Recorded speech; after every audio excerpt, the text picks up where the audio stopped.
Hmm. I wish I could use the conditional tense in Spanish. I wish my Spanish could be better so I can talk to many boys or girls.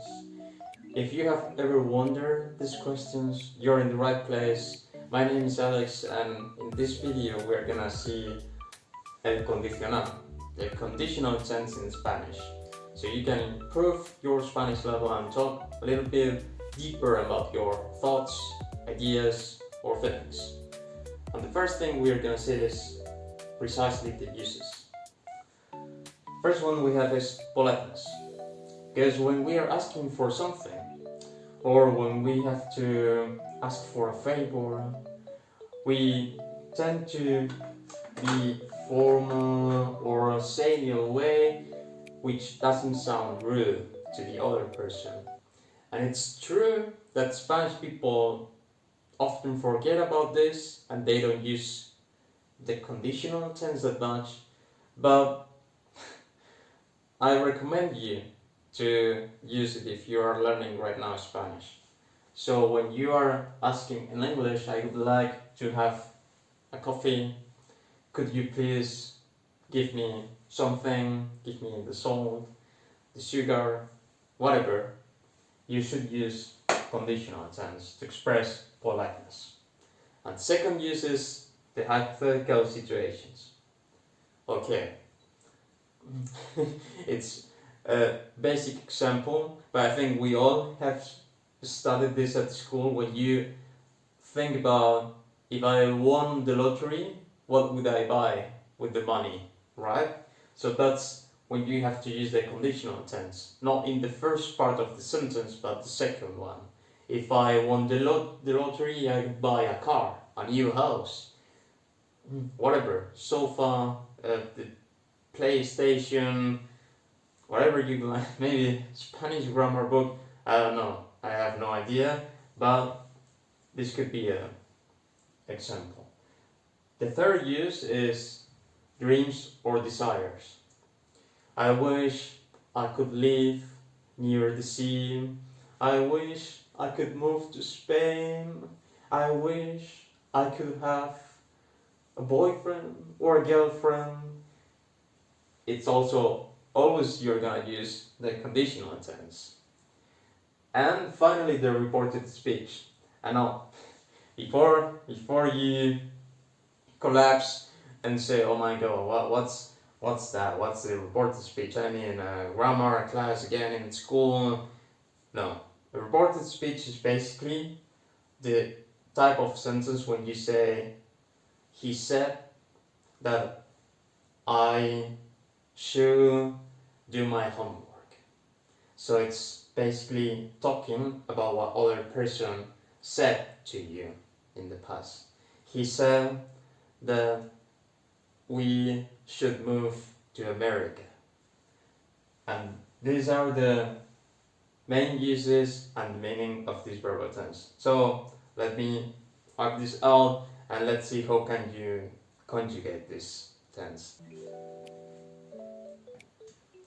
Okay, first we will see how to conjugate the regular verbs. So, vamos. First example is I would talk. And this, guys, is really actually easy to conjugate. It's not something you have to think a lot, it's just memorize the rule. So I would talk. How do you say talk in Spanish? Hablar. You basically put the verb, you don't remove anything, we keep AR, we keep the endings always, and we just have to add, depending on the subject, another ending after the verb itself, without changing anything. I would talk, yo hablar, ya. Yo hablaría. This is the ending you're gonna add always for conditional, for regular verbs. You would walk.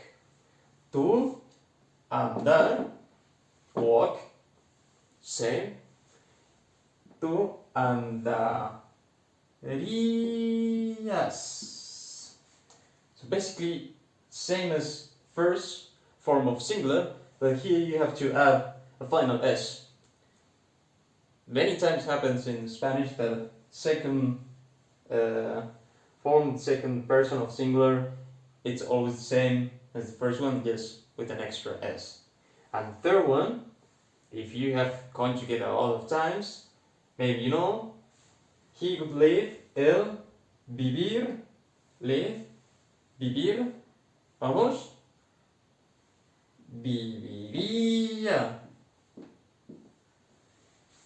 viviría, exactly the same, exactly the same. How easy can that be? Exactly the same way as hablaría, viviría. We would work, nosotros, trabajar, work, trabajaríamos, trabajaríamos, íamos. It's important to keep the accent always. It's a grammatical rule, kinda, yeah, I understand why people don't like it, but it's important to write with the accent always for I. You would be, vosotros, ser, vamos, vosotros seríais,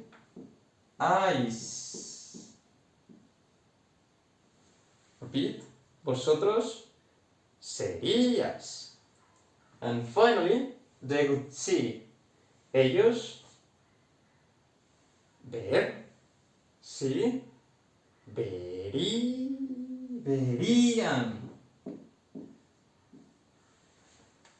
Now you, come on, repeat after me, ellos verían. And this is it. There's basically nothing more to memorize. Yes, these 6 endings here. So you can conjugate every regular verb with conditional. Yo viviría en la playa. I would live in the beach. Or I would work in a bank. Yo trabajaría en un banco. Muy fácil. Fácil, ¿no? Super easy. Just memorize these 6 endings and you'll be able to conjugate regular verbs and talk about desires and hypothetical situations freely. Now, the last part of the video we will see regular verbs. And finally, we have your favorite part, irregular verbs and exceptions. And this one, before everybody starts screaming in their houses, it's not bad.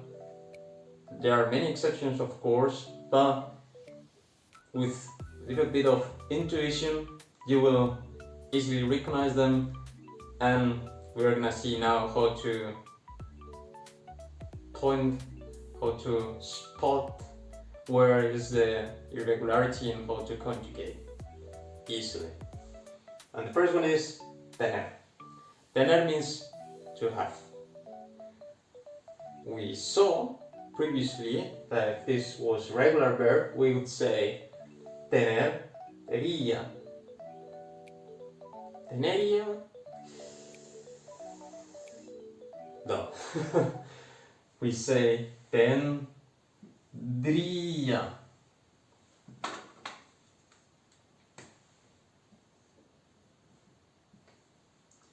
So the ending remains the same, but we have to insert here we have to add a D between ten and the ending ría, ia, D.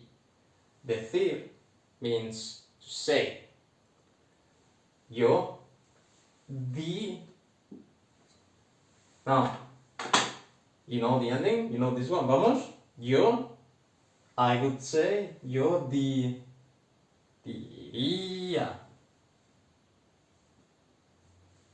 Diría. Poder means be able or can. I could, yo,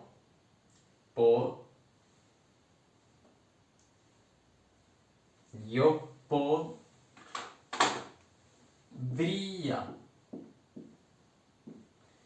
Yo podría doesn't sound good, so we have to say yo podría, skipping this E between D and R. We have querer, to want. I would like, or like I would want, I wanted. If we can say like that, yo querería. We skip, we remove this ER, the ending of every regular verb in Spanish, and we would say quería, with same ending as we saw before for conditional. And finally, venir, to come. I could come to your house. Yo ven. You see it too, right? This. You know which letter is coming right now? I think you know. A, B, C. Yo vendrí. Again, D, vendría. And now, R, I, A. So, of course, there are many exceptions and other cases apart from these 5 examples, but I would say with these 5 examples, you kinda can talk about desires or dreams you have for your future without any problem. So now you are not scared anymore if you're walking on the street and somebody approaches to you in Spanish, ¿qué harías si ganaras la lotería? What would you do if you won the lottery? Now you have this resource here. You can give an answer. You have the vocabulary. You have the grammar. So, ánimo, esfuérzate, and if you liked so far, like video, subscribe, and write a comment. What would you do if you won the lottery in Spanish? See you next time. Adios.